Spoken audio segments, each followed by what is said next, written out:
welcome back.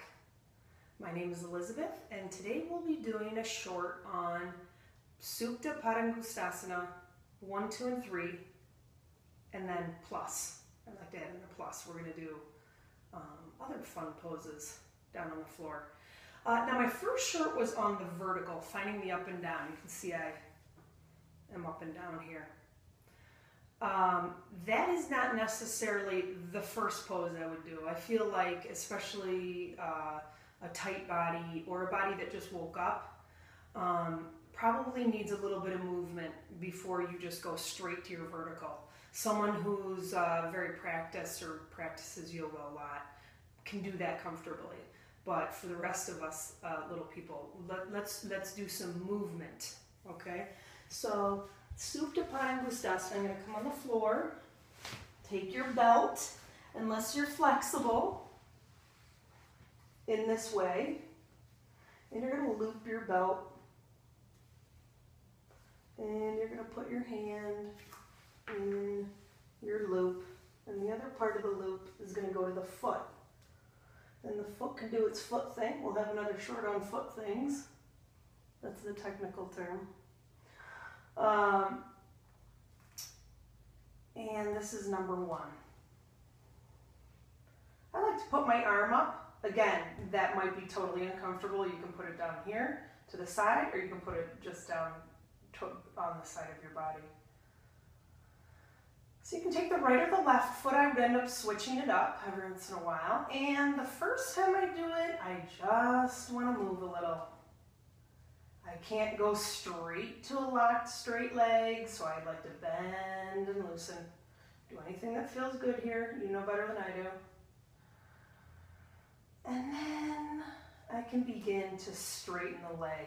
If you think your leg is straight, it's probably not. You have to engage the thigh, tighten up the knee, and then line up the foot. I like to spread my toes. You can see the heel of my foot is a little bit higher. I'm sorry, the balls of my feet are a little bit higher than the heel. And then the shoulder, right? I can do it without the belt, but my shoulder is off the floor. You see this shoulder? My right shoulder's off the floor. So I, for the time being, don't worry, getting more flexible every day, I have to use a belt, and my belt, as I practice, as the stretch goes on, will get shorter and shorter. I'll have to tighten up the loop. So the shoulder has to come towards the floor. And then at the very end, you want to even out the hips. You notice my other leg is engaged, my other foot is engaged. Even out the weight on the hips. Take the tailbone slightly towards the floor. So there's a very small, you probably can't even see it, very little bit of a gap in my lower back. My lower back is slightly curved. That's 1. And then 2, I'm going to bring my arm out to the side and my foot down very controlled over to the side. Crack. Notice it's not on the floor. Doesn't have to be, because I don't want this left hip to come up. So I'm strongly pulling through my left side, the unbelted side. And I just flex this right glute. So everything's nice and tight. My femurs, my thigh bones want to come back toward the pelvic bowl. They want to come back home. They want to come back to my center. So they are drawing in. These are not passive, let's relax poses. My leg is very straight. My quad is working. All right, and let's come up. Switch hands with the belt. And I call this guy 2.5. Okay? I switched hands with the belt. I'm bringing my foot over onto my other side. Right? It's going kind of towards my shoulder. I take this hip, my yoga, God-given yoga crease. Okay, we use this a lot. Put your thumb into it. Gently press your hip toward your other foot and pull your foot over towards your head. Straighten out the leg. Breathe, exhale. You will feel this most certainly. Doesn't look like I'm doing anything. I I can definitely feel it. You will feel this on the outside of the back of the leg. It's a nice little part that you probably forgot you had. And then 3, this is the official one, the other ones I've invented. 3, you get right over. The hips in all of these poses are stacked. They're even in all planes. So I press this hip down, take the foot up. The foot is not necessarily touching the floor. You don't want it touching the floor. Again, the femur bone wants to come back into the pelvic bowl. And then I press my head down and I work with my shoulders to get them flatter. If this shoulder is up so high, you can go like this. You can also put something behind your back to support it, right? Because we're doing realistic yoga. And my leg that's not belted, this left leg down here, is firm. It's pressing into the floor. These are not passive poses. And then I begin to focus on my breath. Inhale through the belly, expand through the belly.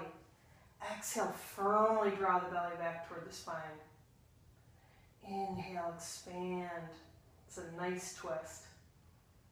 Exhale, press the belly back toward the spine. And we'll come up. And come back to your hips. And we will do a lunge. You can leave your belt dangling or you can take it off. We'll do, it's the new lunge. The ceiling is the new floor. Okay? My knee is down. The bottom of my foot is up toward the ceiling. My arm is going from the inside of my knee to the outside of my foot. This opposite leg, of course, is always firm. And then you begin to you begin to bring the shoulder down towards the floor. And breathe length through the back of the neck.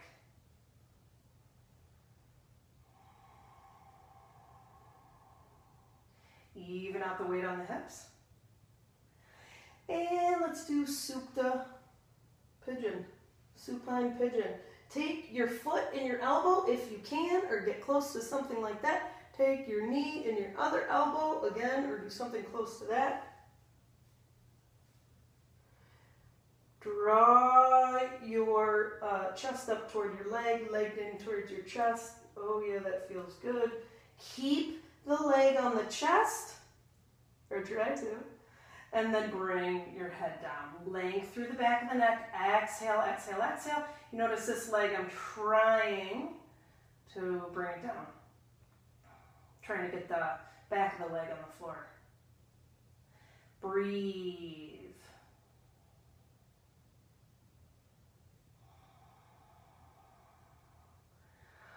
And there we go. And then you just bring your foot out and just notice.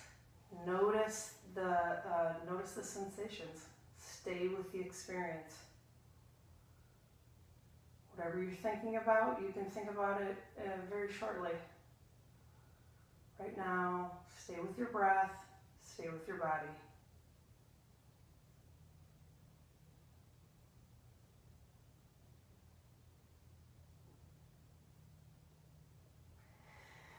And now,